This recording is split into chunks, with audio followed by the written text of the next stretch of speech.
Shalom, keluarga besar Karamang yang saya kasihi. Kembali lagi kita bersama-sama dalam Rema, Renungan Menyembuhkan Keluarga. Kemarin kita bersama-sama membahas di dalam Matius pasal yang ke-8 tentang orang kusta yang disembuhkan oleh Yesus. Dia berkata ketika datang kepada Yesus, dia sujud menyembah dan berkata, "Tuhan, jika Tuhan mau, Tuhan dapat mentahirkan aku." Lalu Yesus mengulurkan tangannya, menjamah orang itu dan berkata, "Aku mau. Jadilah engkau tahir." Seketika itu juga tahirlah orang itu. Saudara-saudara, keluarga besar yang saya kasihi dalam Tuhan Yesus Kristus. Ketika kita membaca ini, kemarin saya menjelaskan bahwa adalah kehendak Tuhan untuk kita mengalami kesehatan dan kesembuhan. Allah tidak pernah merancang kita sakit. Bahkan Allah tidak pernah merancang kita untuk mati. Allah tidak merancang kita, saudara-saudara, untuk mengalami maut sama sekali. Tidak. Dia tidak merancang kita untuk sakit. Bahkan Allah tidak pernah menyukai sekalipun hanya itu jerawat di muka saudara. Allah tidak pernah merancang itu semua. Allah merancang kita untuk hidup yang kekal. Itu sebabnya Yesus datang ke dalam dunia untuk memulihkan kehidupan, membaharui, merestorasi seluruh hidup kita.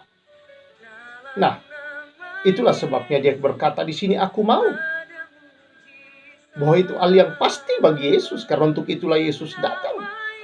Supaya mereka yang terbuang, mereka yang tersingkir, mereka yang sakit, mereka yang lemah, mereka yang tidak berdaya, yang berdosa, mengalami kebaikan Allah, mengalami pengampunan, kesembuhan, mengalami pemulihan, dihargai oleh Allah, dimuliakan oleh Allah, dikasihi oleh Allah.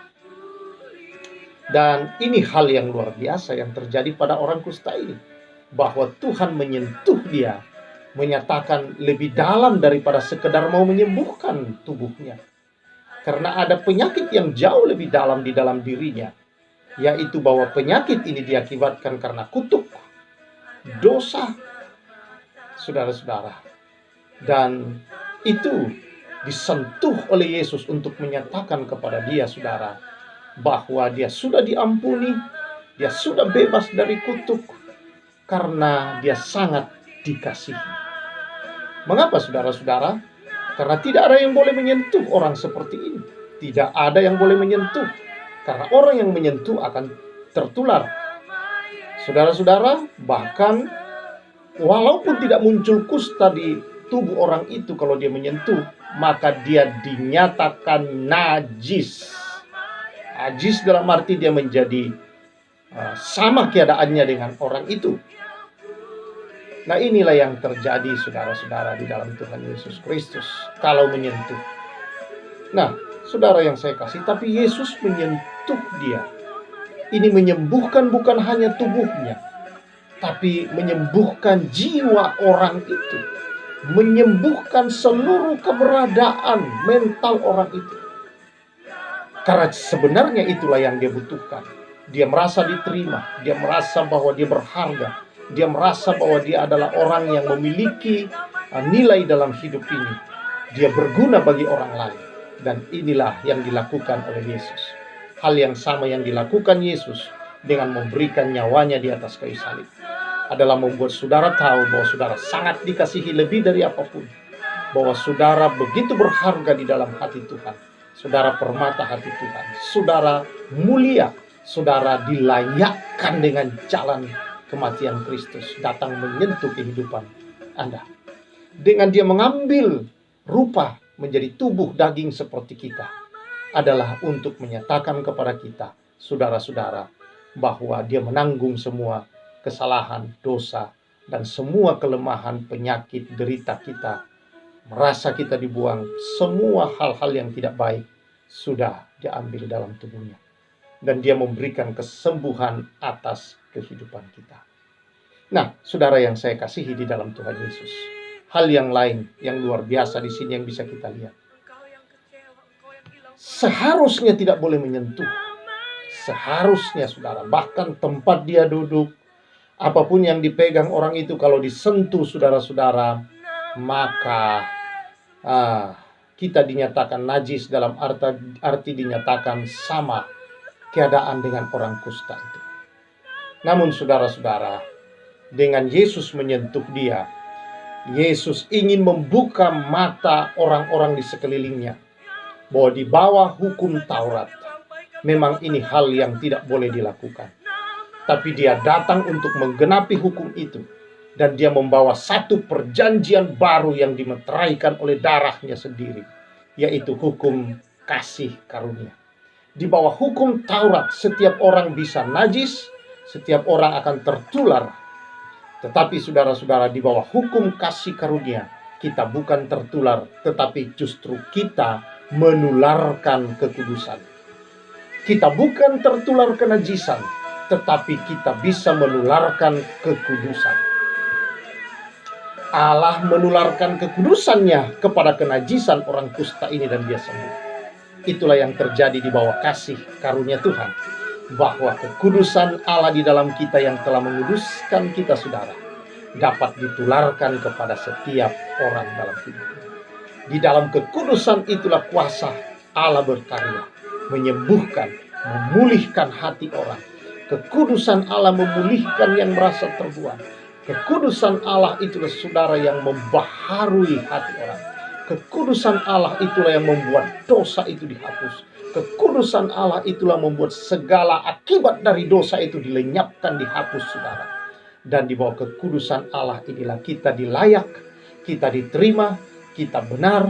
Di bawah kekudusan Allah inilah kita mengalami kasih yang sesungguhnya. Di bawah kekudusan Allah inilah kita boleh datang masuk dalam hadirat Allah, menjadi imam atau pelayan-pelayan di hadapan Allah.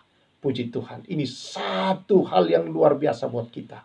Karena itu saudara-saudara yang saya kasihi di dalam Tuhan Yesus Kristus, jangan berputus asa, jangan merasa rendah, jangan merasa terbuang, jangan merasa kecil hati ketika engkau saudara-saudara dalam keadaan yang sedang lemah keadaanmu oleh karena penyakit, oleh karena tuduhan-tuduhan, kesalahan, oleh karena fitnahan orang atau apapun.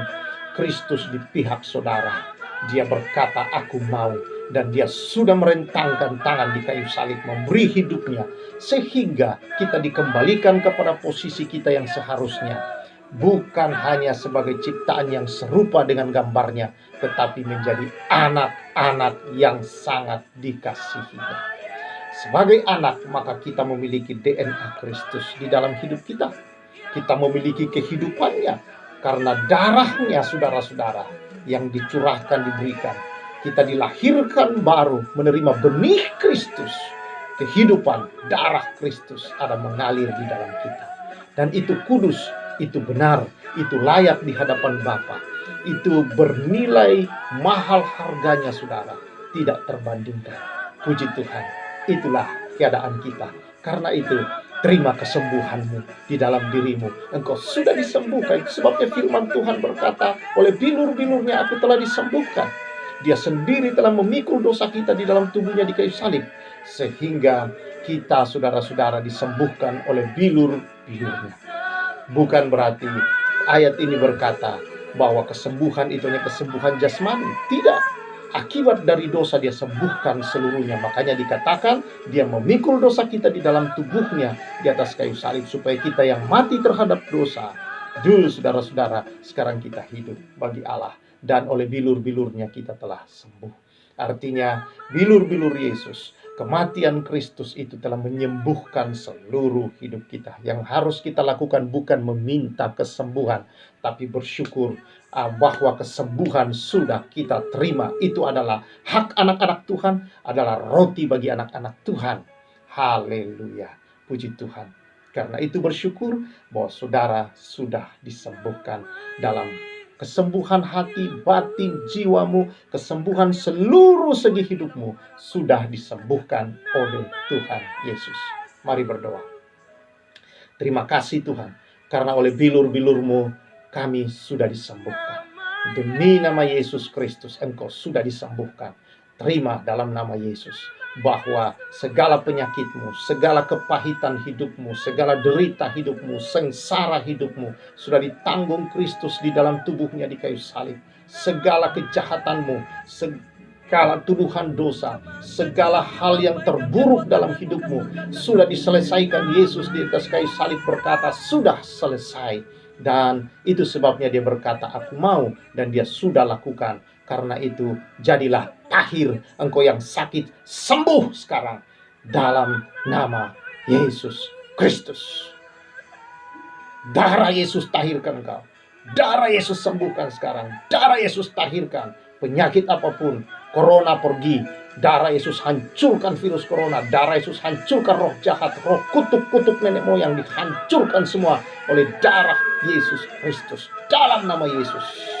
Roh Kudus urapi anakmu. Roh Kudus urapi, berkati anak-anakmu di sepanjang hari ini adalah hari menikmati kesembuhan dalam segala bidang hidup, yaitu menikmati hidup dalam segala kelimpahanmu. Demi nama Yesus. Amin. Saudara-saudara, Tuhan memberkati kita semua. Selamat menikmati berkat kesembuhannya. Saya sampaikan salam sehat.